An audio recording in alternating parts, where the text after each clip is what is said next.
Amigos de Televisión Andina, tengan ustedes muy buenos días. Bienvenidos a nuestra programación de hoy, viernes 31 de enero, el último día del mes. Entramos ya al mes de febrero, un mes que es prácticamente la antesala a un proceso importante e interesante para muchísimos peruanos que tenemos hijos en edad escolar, el próximo inicio del año escolar 2014. Precisamente para conversar sobre este tema, tenemos como invitado hoy al doctor Fernando Bolaños Galdós, viceministro de Gestión Institucional del Ministerio de Educación. Doctor Bolaños, buenos días. Bienvenido. Buenos días, César. ¿Qué tal? Buenos días. Bien, doctor. ¿Cómo nos encuentra, cómo nos aproximamos a marzo, el inicio del año escolar, en términos de infraestructura educativa, número de maestros, cuántos niños esperamos matricular en este año, doctor? Preséntanos un panorama para entender el proceso. Bien, bueno, primero deseando a todas las familias y todos los niños que estén disfrutando de sus vacaciones escolares, ¿no? Porque es importante tener un tiempo de descanso, que los chicos lean, hagan otras actividades, se relajen, es importante eso, ¿no? Sin embargo, como tú dices, ya desde hace varias semanas, incluso desde fines del año pasado, ya nos estamos preparando en esto que nosotros llamamos el buen inicio del año escolar, ¿no? Porque si bien las clases inician, los maestros tienen que llegar a las escuelas públicas el 3 de marzo, el 10 están comenzando las clases con los estudiantes. Y acá hay una serie de actividades y procesos que nosotros estamos acompañando aquí en Lima y en todo el país, ¿no? Por ejemplo, hay 4 o 5 líneas importantes de este buen inicio. Primero, la contratación de maestros. Hay más de 50.000 plazas de maestros que necesitan ser digamos, llenadas todos los años y ha habido estos concursos para estas plazas de contrato y se han hecho, digamos, como ya hace un par de años, con cierta anticipación para que el 3 de marzo los maestros estén en las escuelas, ¿no? Aquí en Lima han habido más de 15.000 postulantes para casi 3.500 plazas. Y este día 4, por ejemplo, de febrero ya va a haber un concurso público en cada UGEL en donde ya los ganadores van a poder postular a las plazas que corresponden. Ese es un tema, o sea, que todos los maestros estén a tiempo el 3 de marzo, de tal manera que tengan toda una semana para prepararse, ajustar sus planes de clase, etc., ¿no? El otro tema crítico es el tema de infraestructura educativa, como tú has señalado, ¿no? Acá hay un tema de corto plazo y otro de largo plazo, ¿no? En el de corto plazo este año tenemos 280 millones de soles para mantenimiento de las escuelas. Esta es una plata que van a recibir los directores o a un profesor encargado nombrado para este fin, que va a permitir al director o al responsable hacer acondicionamiento, arreglar los techos, arreglar los baños, pintar puertas, es decir, acondicionar la escuela, ¿no? Esto ya, la plata está puesta, se están abriendo las cuentas en el Banco de la Nación y lo que me han informado es que ya la próxima semana, desde febrero, estarían disponibles para los responsables para poder retirarla y empezar a hacer las obras, ¿no?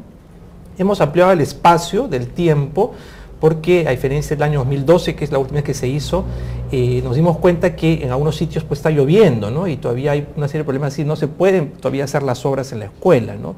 Entonces tienen hasta julio, hasta el 31 de julio para hacer estas obras, pero en ciudades como Lima o las ciudades de la costa donde no hay estos problemas, ya verían a partir del mes de febrero los directores o los responsables empezar estas obras. Y los montos incluso se han ampliado, ¿no? O sea, la escuela más chiquitita, que solamente tiene, digamos, un aula, etcétera, va a recibir 1.000 soles, hasta casi 30.000 soles que recibirían las escuelas más grandes que cumplen ciertas categorías, ¿no? O sea, se ha previsto además un fondo adicional para las escuelas apartadas porque llevar los materiales, los insumos para este mantenimiento es más costoso y eso es una de las cosas nuevas que tiene el mantenimiento en este año. Entonces tenemos todo el tema de maestros contratados, infraestructura, los materiales también se están repartiendo, hay muchos materiales que ya se repartieron el año pasado pero que se están terminando de repartir este año. Y sobre todo, digamos, nosotros estamos haciendo una campaña muy importante de matrícula, ¿no? Que, digamos, se cumple el tema de la matrícula sin condiciones, ¿no? Doctor Bolaños, disculpe que lo interrumpa. Quería precisar, una precisión, ese monto de 280 millones de soles está distribuido, digamos, por regiones. ¿Qué regiones van a recibir los mayores montos para acondicionar la infraestructura escolar? Son todas las escuelas, ¿no? O sea, todas las escuelas públicas, todos los locales públicos, son casi 49.000, van a recibir estos montos. Y como se ha hecho una tabla de acuerdo al número de aulas, etcétera, cada uno va a recibir un monto proporcional según le corresponde. Aquí en Lima, por ejemplo, si no me equivoco, son casi 15 o 20 millones para las escuelas de Lima, pero cada región va a recibir proporcionalmente según el número de escuelas y de aulas que tiene cada institución. ¿Se ha detectado, digamos, algunas regiones o zonas donde la necesidad de inversión es mayor en este momento, debido de pronto a las condiciones climáticas, debido a las condiciones de mantenimiento en que han estado estas escuelas? Se ha hecho una fórmula que te permite asignar más cuando la escuela es rural y cuando está más alejada para llevar los materiales, etc. Ahora, repito que esto es la parte, digamos, de corto plazo, ¿no? Ya se ha terminado un censo de infraestructura educativa, INEI está procesando los resultados junto con nosotros y eso nos va a permitir armar un plan de infraestructura educativa nacional, ¿no? Un plan más grande, multianual, porque los problemas de infraestructura son problemas, como sabemos, serios y no solamente es un tema de mantenimiento, ¿no? El ministro va a anunciar los detalles de este plan muy pronto, pero va a incluir a unos procesos, digamos, importantes que ya lo están anunciando. O sea, por ejemplo, necesitamos un programa dentro de este plan para escuelas rurales, algo para construir las escuelas urbanas más grandes. El ministro hablaba de un paquete básico para todas las escuelas que incluye mejorar los techos, baños, etcétera. Esto, digamos, va a permitir hacer una cuestión programada en varios años para poder cubrir las brechas que hay en infraestructura. Digamos que por el lado de la infraestructura se han tomado las medidas pertinentes. Por el lado del volumen de alumnado, doctor Bolaños, ¿cuáles son las previsiones para este 2014? ¿Hay algunas cifras aproximadas? Bueno, como sabemos, en la escuela pública hay más o menos como 7 millones a nivel nacional, ¿no? Cada escuela, digamos, está haciendo un poco su plan, por eso, digamos, hay un tema que se llama la matrícula, pero propiamente, digamos, que cada escuela va informando a los padres de su comunidad, le va diciendo cómo, digamos, tengo que saber cuántos padres hay. Hay algunas zonas del país donde, por el tema de la población, aumenta la matrícula, entonces estamos coordinando con los gobiernos regionales para ver cómo se va a atender esa demanda. El mayor reto que tenemos en este tema de la matrícula es en el tema de inicial, ¿no? Y en algunos casos también en secundaria, ¿no? La primaria está cubierta casi, diríamos, en 100%, aunque hay unas zonas donde hay problemas. Pero en el caso inicial, gran parte del esfuerzo de nuevas plazas docentes y el tema de construcción de colegios nuevos, completamente nuevos y no reconstrucción, está centrada en el tema de inicial, ¿no? Porque es allí donde en promedio tenemos un poco más de 70% de plazas cubiertas, o sea, niños que tienen atención de educación inicial de 4 o 5 años, pero esta cifra, nos hemos comprometido, tiene que subir sustancialmente en los siguientes años, ¿no? Ya viene subiendo en los 2 últimos años, muchas de las plazas nuevas han sido para inicial, pero tiene que seguir ampliándose porque es clave, como tú sabes, que la formación de los 4, 5 años, incluso desde antes, es crítica para la educación de los niños en su futuro. El ministro Jaime Saavedra viajó esta semana a Huancavelica para coordinar con las autoridades regionales la mejor manera de iniciar este año escolar. Más allá de la coordinación administrativa, doctor Bolaños, ¿qué medidas o qué iniciativas se puede plantear de colaboración entre el Poder Ejecutivo y las instancias regionales para colaborar en este proceso? Desde hace más de 2 años nosotros tenemos un pacto y una alianza con todos los gobiernos regionales, porque ellos son los que están a cargo de las escuelas y de los maestros, ¿no? De ellos depende el servicio educativo, ¿no? El ministro está en este momento en Arequipa, ya se ha reunido, digamos, en reuniones que ha habido en Lima, como decías tú, el presidente de Huancavelica, con el presidente de Ayacucho. Nosotros los viceministros también estamos viajando porque lo hemos hecho todos estos años, ¿no? O sea, en esta propuesta de un buen inicio del año escolar del tema de la matrícula, tenemos un acuerdo con cada gobierno regional, tenemos una agenda que vemos gobierno regional por gobierno regional, ¿no? Cada uno tiene metas y tiene, digamos, una estrategia particular, ¿no? Por ejemplo, Loreto es una región bien particular en donde muchas de las cosas tienen que hacerse incluso antes, ¿no? Cuando tú contratas un maestro en Loreto, tienes que contar, por ejemplo, que para que llegue a su escuela en la zona del Estrecho se demora 3 semanas, ¿no? Entonces los maestros tienen que estar contratados antes, tiene que haber toda una serie logística diferente, no es lo mismo que Moquegua, no es lo mismo que Lima Metropolitana, ¿no?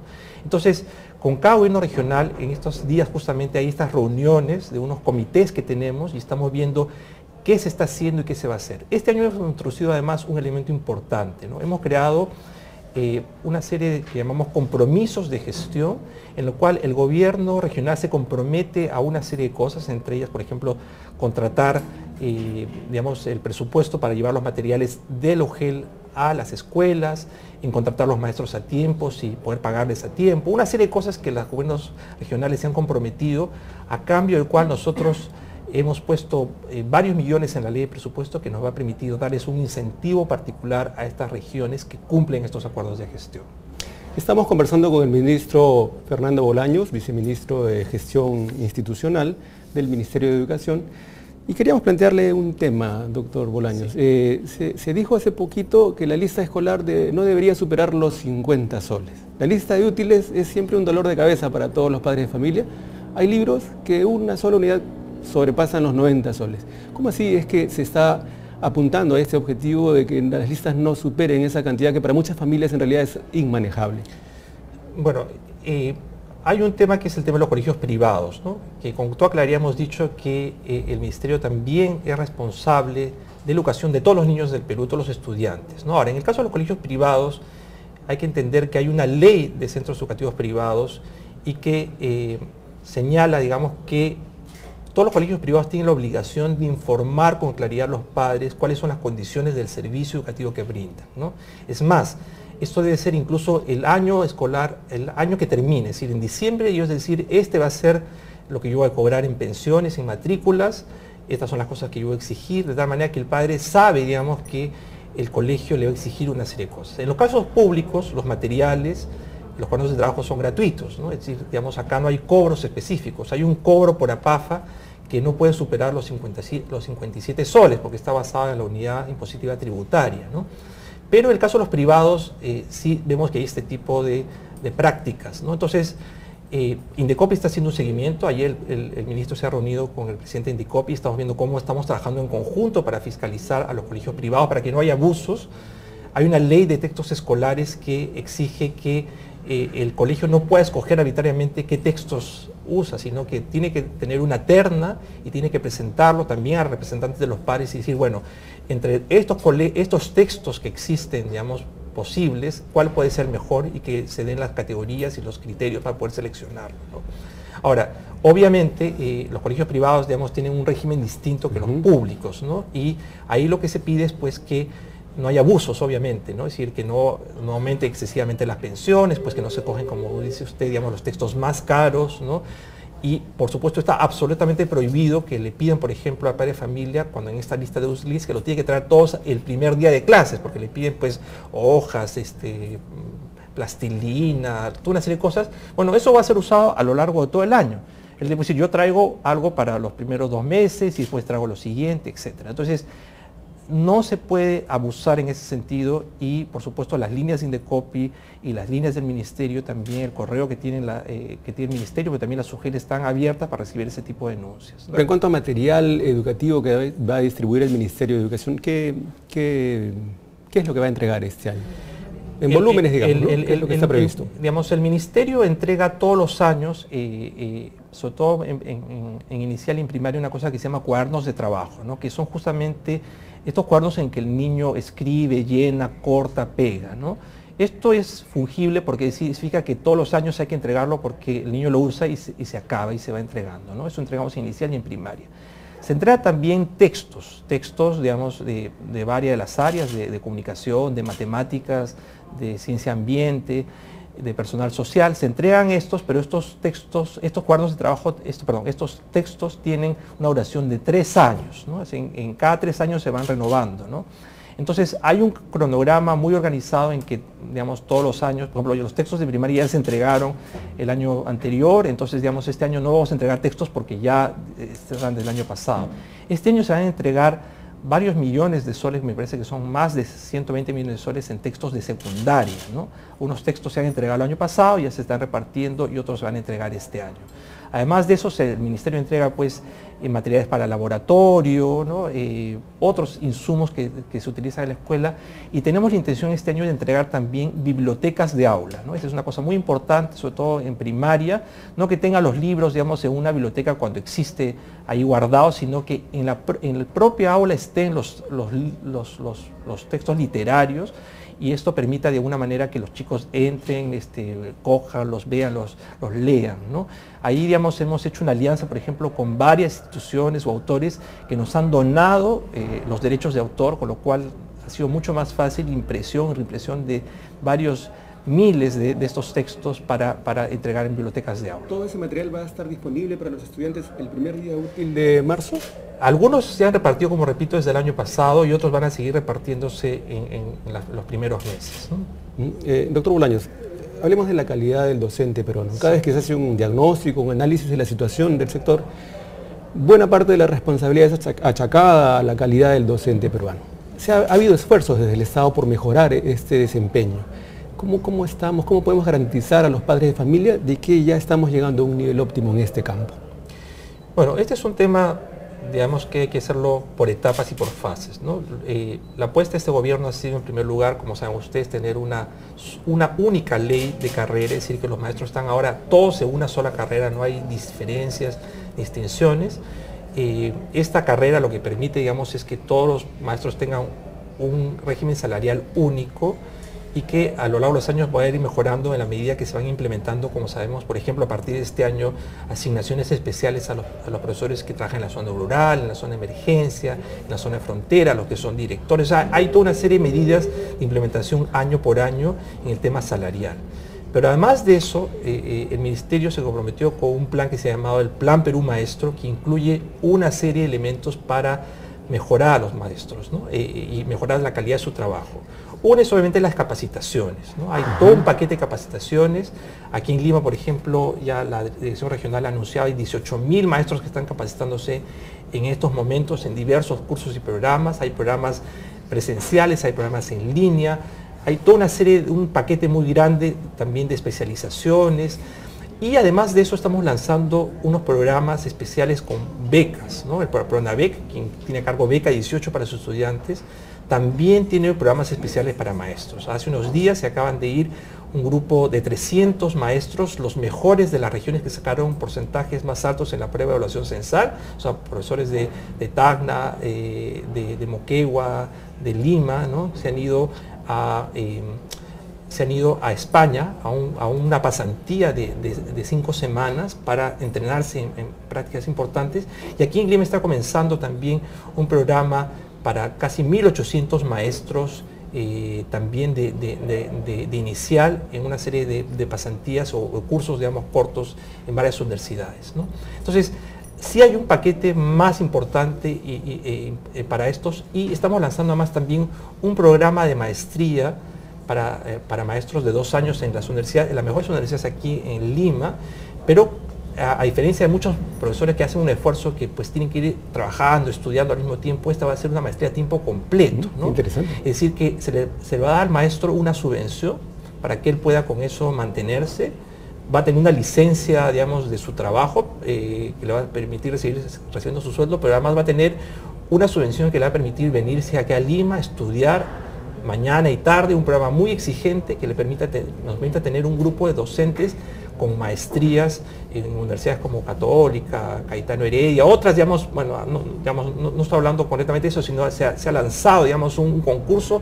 para que las mejores universidades postulen y ofrezcan un curso para estos ¿Para cuántos maestros, maestros, ¿no? va a ser esta primera experiencia? Estamos empezando con 500 maestros, pero la idea en los próximos años es tener así más posibilidades de maestros formados más explícitamente en temas de investigación, en temas de docencia, etcétera, ¿no? En cuanto a los recursos de la tecnología, a estos programas que se ponen a disposición del maestro para mejorar su desempeño en el aula, ¿qué avances hay, doctor Bolaños? Bueno, como saben ustedes, nosotros tenemos un programa que se llama PeruEduca, es una plataforma digital en línea.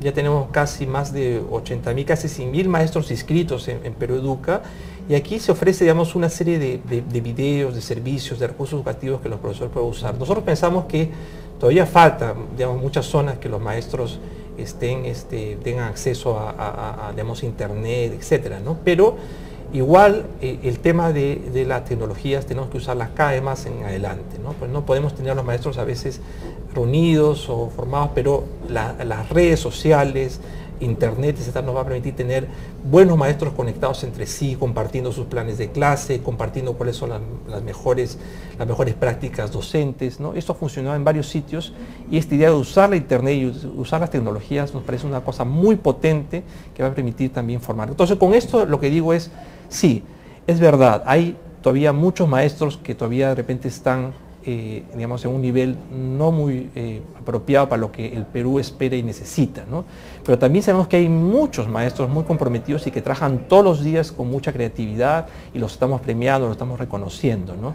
La idea es voltear esta idea, porque nosotros pensamos que hay muchos más maestros comprometidos y deseosos de aprender lo que creemos, ¿no? De tal manera que cada vez más tengamos estos mejores maestros, mejor ubicados, y que los buenos acompañen además a aquellos a sus colegas, digamos, para que les vayan transmitiendo su mejor experiencia, ¿no? Hablando de tecnología, ¿hay preocupación en algunos sectores por el uso que los jóvenes dan precisamente a estos recursos? Mucho entretenimiento, poco estudio probablemente.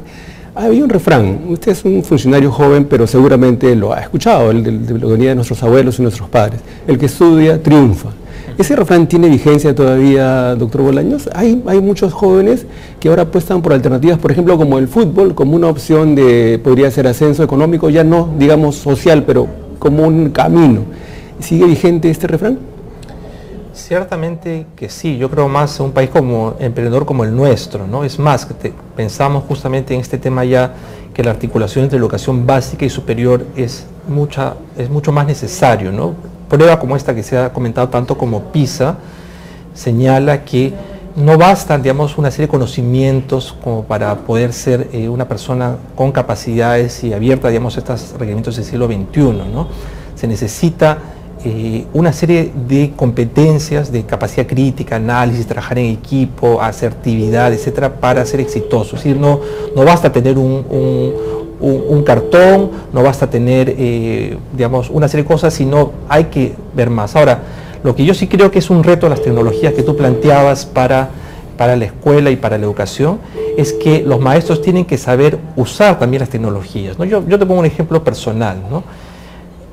Yo tengo un hijo que le encanta un juego que se llama Minecraft, ¿no? Minecraft, además, es un juego muy popular entre los niños y adolescentes en todo el mundo, ¿no? Son una serie de redes y cosas así. Muchos maestros ven este tema como una cuestión que los distrae, que por qué están metidos en este juego, etcétera, ¿no? En Estados Unidos y en otras partes del mundo hay profesores y educadores que están utilizando Minecraft para enseñar a sus estudiantes, ¿no? O sea, es como un mundo virtual, pero ahí, digamos, hacen cursos, les enseñan a aprender cosas. Entonces, yo digo, ¿por qué no aprovechamos el interés que tienen los niños en las tecnologías, en ciertos juegos, para que a partir de ahí aprendan más? Eso obviamente requiere que muchos educadores peruanos aprendan de otros colegas suyos, pero, como digo, aprovechen lo que los juegos, el interés que tienen los niños por eso, para darle la vuelta y usar también eso para aprender mejor. Pero, por ejemplo, ¿desde el Ministerio se está estimulando usos como este? El año pasado hemos tenido un programa que se llama Maestro Creativo, Creatividad Docente, y hemos premiado a muchos maestros que utilizan. Yo me he encontrado, yo soy un fanático también de esta cosa, yo tengo mi tablet, estoy siempre buscando cosas nuevas, estoy enseñando a mis hijos cosas así, ¿no? He encontrado unos maestros en escuelas públicas de aquí y otros sitios que hacen maravillas, que tienen su Facebook, que hacen sus cosas, que incentivan a sus estudiantes a investigar, a buscar en la web, etcétera. Es decir, sí es posible, ¿no? Lo que queremos es que esto sea algo, no solamente iniciativa de algunos, sino algo más institucional, y que las propias autoridades, los directores lo reconozcan y lo impulsen. Los objetivos institucionales para este 2014, doctor Bolaños. Se habla mucho de presupuesto por resultados. Bueno, ¿cuáles son los resultados esperados en educación? El ministro ha hablado de 4 prioridades fundamentales en que estamos justo avanzando. Uno es el tema de aprendizaje, es decir, definitivamente tenemos que dar un salto en el tema de aprendizajes. Los últimos años, medidos en la evaluación CESAL, que es la única que tenemos de segundo grado, pero vamos a tener también una evaluación en quinto y secundaria. Tenemos que ver un salto importante en el tema de logros de aprendizaje, y se está poniendo nuevas herramientas y estrategias. El ministro, por ejemplo, ya ha hablado de un programa de reforzamiento escolar. Hay una propuesta también de ampliar la jornada escolar, que está hablando con el presidente, porque eso sí implica más maestros y mucho más recursos y más infraestructura para que los colegios puedan atender en la tarde. Pero el tema de aprendizajes va a seguir siendo una meta en que tenemos que ir más rápido. El segundo es docentes, con todas estas cosas que estoy diciendo, ¿no? Es decir, realmente tenemos que seguir profesionalizando a los docentes y darles más herramientas. Tercero, infraestructura, y aquí he hablado de este plan que se va a lanzar, que nos debe permitir seguir construyendo y más rápido, ¿no? Es decir, en los 2 últimos años se ha transferido, por ejemplo, más de 1.000 millones de soles a gobiernos regionales y locales para construcción. El ministro ha seguido construyendo algunos de estos colegios grandes que se llamaban emblemáticos y otras obras, pero a pesar de todo esto, la brecha de infraestructura requiere más recursos, tal vez duplicar, triplicar la inversión en infraestructura, y eso este plan lo va a señalar. Y por último, todo el tema de la gestión, que de una de las cosas que hemos hablado aquí está de fondo, ¿no? Es decir, ¿cómo hacemos que no solamente el Ministerio de Educación sea más organizado, más competente, etcétera, sino que las direcciones de educación, la SUGEL, que son el punto a veces de partida donde van los maestros, ¿no? Los propios directores que tienen que ser todavía seleccionados en este concurso fallido que tuvimos. Hay que mejorar la gestión, ¿no? El ministro tiene muy claro que hay que, no podemos ser un ente burocrático, lento, tenemos que ser más ágiles y poder responder mejor, gestionar mejor. Entonces, en estas 4 líneas es donde hemos estado poniendo todos los esfuerzos para realmente dar un salto importante este año. El gremio magisterial, que siempre es un actor de alguna manera relevante, sobre todo en contextos de inicio de año escolar. ¿Ha habido conversaciones con el gremio de magisterio en estos días? Siempre ha habido, digamos, y tenemos una mesa de trato con el sindicato. El ministro Saavedra, cuando llegó, se reunió también con, digamos, con los representantes del SUTEP, y una de las cosas que él señalaba es que le pareció muy interesante que una de las cosas que el sindicato mencionó primero con mayor necesidad fue capacitación, ¿no? Es decir, más allá de los temas obviamente siempre laborales y gremiales y todo el tema que es parte un poco de la negociación entre siempre el gobierno y los sindicatos, creo que coincidimos todos que tenemos que dar más tiempo y recursos a este tema de formación, y creo que el sindicato y las asociaciones de maestros lo reconocen, ¿no? Creo que ellos han exigido, digamos, una capacitación que sea más ad hoc, ¿no? Es decir, que no sea estos grandes programas nacionales en que a todos los capacitan en todo, ¿no? Sino la posibilidad de que nos podamos ir ajustando a las realidades de grupos, y por eso lo que hemos hecho ha sido no tener, digamos, grandes talleres, sino ir acondicionando medidas. Por ejemplo, en la zona rural, una cosa que ha sido muy eficiente ya desde hace varios años, es un programa que se llama PELA que tenemos, es esto que llamamos acompañamiento pedagógico, ¿no? Es decir, es un maestro que va a cada escuela, sobre todo en la zona rural, y que acompaña al maestro, que lo observa, le hace varias visitas y le dice, mira, tú estás haciendo de esta manera, ¿no? ¿Qué tal si más bien en ese momento que hiciste de esta manera debería ser de esta otra, ¿no? Hemos tenido unos problemas porque en algunos casos, digamos, los gobiernos regionales no escogieron buenos acompañantes, es decir, los acompañantes a veces tenían menos experiencia que el profesor que iba a acompañar, pero cada vez hemos ido ajustando y sí queremos esa idea, ¿no? Es más, la ley de reforma magisterial reconoce que esta figura del acompañante es una de las posibilidades que los maestros tienen en su carrera, así que yo puedo enseñar muchos años en el aula, pero también puedo desarrollarme como un acompañante de maestros, ¿no? Por lo cual está reconocido, digamos, en la ley. Ese acompañamiento también tiene otro actor importante, el padre de familia, el soporte familiar. ¿Qué responsabilidad nos compete a los padres de familia, doctor Bolaños? No, yo creo que nos compete muchas, ¿no? Y ahí, digamos, hay una cosa que tenemos que desterrar, que es esta idea de que el padre debe estar hasta la puerta del colegio y después adentro nada, ¿no? Las mejores experiencias que yo conozco son aquellas en que el padre de familia está activamente en la escuela. Y no solamente, digamos, solamente como a veces se quiere, digamos, para ayudar a la escuela a, digamos, a pintar algo, a recoger plata para una actividad, ¿no? Sino cuando los padres también saben lo que se está haciendo. Este año el Ministerio va a sacar, digamos, una serie de materiales para decirles a los padres, como ya hemos hecho de manera más pequeña en el pasado, qué tiene que aprender tu hijo, ¿no? Es decir, tu hijo está en 2º grado o en 3er grado, matemáticas, ¿qué tiene que aprender tu hijo este año? De tal manera que los padres podamos decir, el colegio está cumpliendo, ¿no? O sea, sí, mi hijo está aprendiendo estas cosas, ¿no? Se han hecho una cosa que se llaman mapas de progreso, es decir, que el currículo tiene que aterrizarse en una cosa que se llama mapas de progreso, que dice justamente eso, dice, el niño en matemáticas tiene que saber esto en 1er grado, esto en 2º, esto en 3º, esto en 4º, esto en 5º, de tal manera que el padre debería, no solamente el maestro, monitorear cómo va aprendiendo, ¿no? Obviamente los chicos avanzan unos más que otros, ¿no? Pero nuestra insistencia siempre ha sido de que los padres tendrían que fijarse en cosas un poco más sustanciales y no solamente en los temas, por decir, externos, ¿no? El padre mira la infraestructura y es importante que el padre se queje y diga, bueno, como está, el colegio esté en condiciones lo más razonablemente posibles de infraestructura, ¿no? Y que vea, digamos, si el colegio tiene computadoras, etcétera. Pero a veces el padre no se pregunta por lo más importante, que es, ¿qué está aprendiendo mi hijo? ¿No? Y eso es clave, que el padre se pregunte y que le pregunte al director, Yo a veces en mi propio colegio, yo a veces en una reunión de inicio he preguntado, ¿y qué va a aprender mi hija ahora este año en lenguaje, ¿no? En comunicación? Y se han volteado otros padres y me han mirado raro, como diciendo, bueno, este debe ser alguien, porque lo que preguntaban era, bueno, que si va a haber un paseo, o si va a haber un viaje, o cuánto cuesta, cuáles van a ser los precios del kiosco, ¿no? Cosas así, ¿no? Entonces, es verdad, digamos, ahí hay una tarea todavía pendiente, pero sí queremos como ministerio darles herramientas a los padres para que realmente puedan estar más activos en el tema del aprendizaje de sus hijos.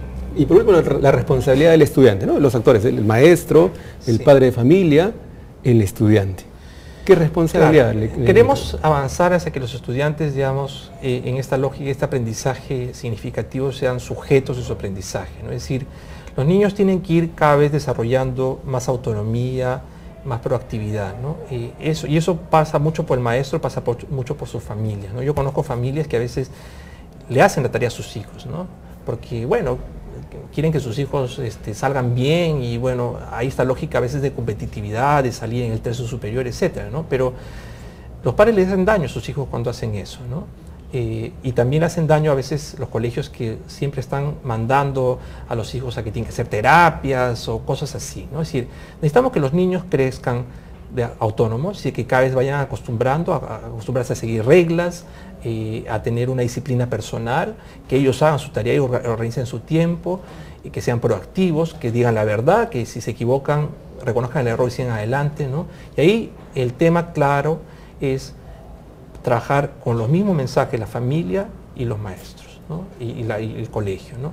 ¿Por qué Finlandia es un país exitoso? No le paga más a los maestros que otros países del primer mundo, no es que tenga cosas extraordinarias.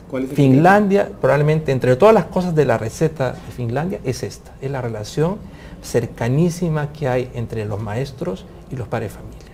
Entonces, yo he visto muchos colegios en el país donde hay eso, y creo que sí, ¿no? Pero también es cierto que hay muchos sitios en donde es una pelea campal entre la PAFA, los padres, el colegio, los maestros, mutuamente se echan la culpa de quién tiene la responsabilidad de los problemas.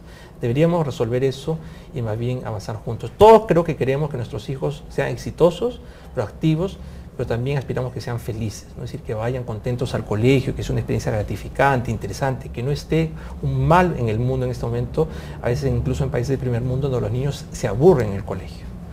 O el colegio es casi como una prisión donde además, digamos, los padres no saben qué hacer y por eso los mandan al colegio y quieren después del colegio además que estén en talleres, etcétera, porque hay unos temas de comunicación entre padres. Entonces es un tema complejo, pero creo que sí tenemos que avanzar en esa lógica. Y cada uno, como tú, como yo, los que tenemos hijos, tenemos que decir, bueno, ¿qué estoy haciendo realmente para que mi hijo viva la experiencia escolar como una experiencia que realmente le ayude y le forme? Este afán por la competencia se nota incluso en espacios con niños muy pequeños, ¿no? La competencia para ingresar a un colegio, para lograr una vacante puede ser a veces estresante. ¿El ministerio puede hacer sugerencias sobre ese punto? Ha hecho sugerencias, ¿no? Nosotros como ministerio hemos prohibido que haya exámenes de ingreso en inicial y los primeros grados de primaria, porque sabemos, y digamos, los especialistas lo han mostrado, que si tú evalúas un niño de 3 años, los niños en 3 años están en varios estadios de desarrollo, o sea, hay niños que pueden haber hecho ciertas cosas y otros que no, y eso es normal, ¿no? Entonces, que es ciertamente una tortura a los niños de 3 años someterlo a pruebas o exámenes, etcétera, ¿no? Hemos sugerido que los colegios, sobre todo estamos hablando de colegios privados, tengan distintos mecanismos. Para mí el mejor mecanismo es aquel en que el colegio más bien evalúa a los padres, ¿no? Pero no como algunos casos que yo he conocido en que a los padres pues les toma exámenes y cosas así, sino básicamente de si los padres pueden, digamos, cuán relacionados están con su hijo y cuánto pueden apoyar, porque para mí hay una prueba muy concreta, ¿no? El niño va a ser exitoso y el colegio va a poder hacer mejor su trabajo si los niños, si los padres están comprometidos con sus hijos, y para mí esa debería ser la fórmula. Ha habido algunos abusos, es cierto, pero creo que eso no se debe al problema del sistema, sino una realidad muy concreta que hay, sobre todo en la educación privada ahora, y es que la demanda ha excedido claramente la oferta, ¿no? En este momento, por el crecimiento de la economía, hay mucha demanda de colegios privados y pocos colegios privados nuevos que pueden atender eso. Eso también refleja otra cosa que estamos tratando de ver, ¿no? Es decir, queremos nosotros mostrar al ministerio que hay muchos colegios públicos que ofrecen mejor calidad que muchos privados en algunas zonas, sobre todo de Lima, etcétera, ¿no? Entonces, decirles, bueno, papás, o sea, ok, ustedes quieren mandar a sus hijos a un colegio privado, es absolutamente su derecho, pero piense bien y mire bien, ¿no? O sea, este colegio de repente privado que usted está mandando no es mejor que este colegio público en el que estamos haciendo todas estas cosas, dando materiales, capacitando a los maestros, ¿no? Pero bueno, esa es una tarea más de información que estamos haciendo, pero sí recomendar pues a los papás que miren bien y que no admitan esas cosas, pues que a los niños los torturen desde muy chicos en estas cosas, ¿no? Empezando prácticamente la vida escolar. Sí. Otro tema que quería tocar, doctor Bolaños, es el de los desayunos escolares. Sí. Entiendo que es competencia de otros sectores también, de programas sociales, pero ¿qué previsiones hay en este campo desde el Ministerio de Educación? Tenemos una estrategia conjunta con Salud y con el Ministerio de Desarrollo e Inclusión Social, con el MIDIS, que se llama Aprende Saludable. El año pasado iniciamos juntos los trabajos y obviamente vamos a seguir coordinando, ¿no? Porque para nosotros es crítico y es clave que los niños aprenden mejor si pues tienen el estómago lleno, ¿no? Entonces estamos coordinando para que eso vaya mejorando y obviamente en esto ha sido muy importante, son los directores y los profesores los que ayudan que este programa camine y funcione. Hay un comité de veedor, un comité de compras en algunos casos, entonces sí es una relación muy importante. Y en el tema de salud también, ¿no? El SIS, el Seguro Integral de Salud, se ha ampliado al tema escolares, paulatinamente en Lima y en otros sitios se ha ido haciendo, y digamos hay una estrategia con salud en que se espera pues que el personal de salud vaya, haga digamos un chequeo de los chicos, desparasitación, medida la vista, una serie de cosas, también porque obviamente con salud los chicos pueden aprender mejor. Entonces sí va a continuar esa estrategia conjunta y sí tenemos que apoyar entre todos para que niños saludables y con alimentación, sobre todo en las zonas de pobreza extrema, puedan tener esto que refuerce su trabajo escolar, ¿no? Porque además alimentación y salud funcionan, digamos, como un elemento que atrae, digamos, a la población escolar hacia los colegios, ¿no? Es así como debería funcionar el enfoque de también subsidios condicionados, por ejemplo, estimular la asistencia a las escuelas porque ahí hay servicios adicionales. Es verdad, digamos, eso anima en muchos sitios, pues es verdad que si no hubiera ese desayuno o ese almuerzo escolar, a veces es el único alimento del día o los chicos en su casa tienen muy poco más, ¿no? Entonces sí lo estamos haciendo así. Otro programa que el Ministerio ha tenido y que también queremos repotenciarlo es este tema de rutas solidarias, ¿no? Que en algunas zonas del país se ha repartido bicicletas a las comunidades, de manera que los niños pues que caminan a veces 2 horas, 3 horas para llegar a su escuela puedan llegar en 15 minutos, 20 minutos, ¿no? En la selva se está buscando como lanchitas también, porque bueno, ahí la vía es por los ríos, ¿no? Pero son maneras, digamos, en facilitar la vida al niño para que llegar a la escuela, estar allí, estar atento, etcétera, sea una mejor experiencia, ¿no? Doctor Bolaños, muchísimas gracias por esta conversación tan interesante. El tema educativo en realidad merece muchísimo más espacio, más discusión, más debate. Sin embargo, tenemos límites de tiempo. Con mucho gusto, en cualquier momento. Le agradecemos su presencia en TV Andina. Muy bien, muchas gracias. Amigos, despidiendo ya al viceministro de Gestión Institucional, los invitamos a que continúen con nuestro espacio Económica y por favor manténganse atentos porque en cualquier momento nos enlazamos con TV Perú para el mensaje del presidente, para la presentación del presidente en el Pleno del Congreso de la República para informarnos sobre el fallo de La Haya. Muchas gracias por su compañía. Buenos días.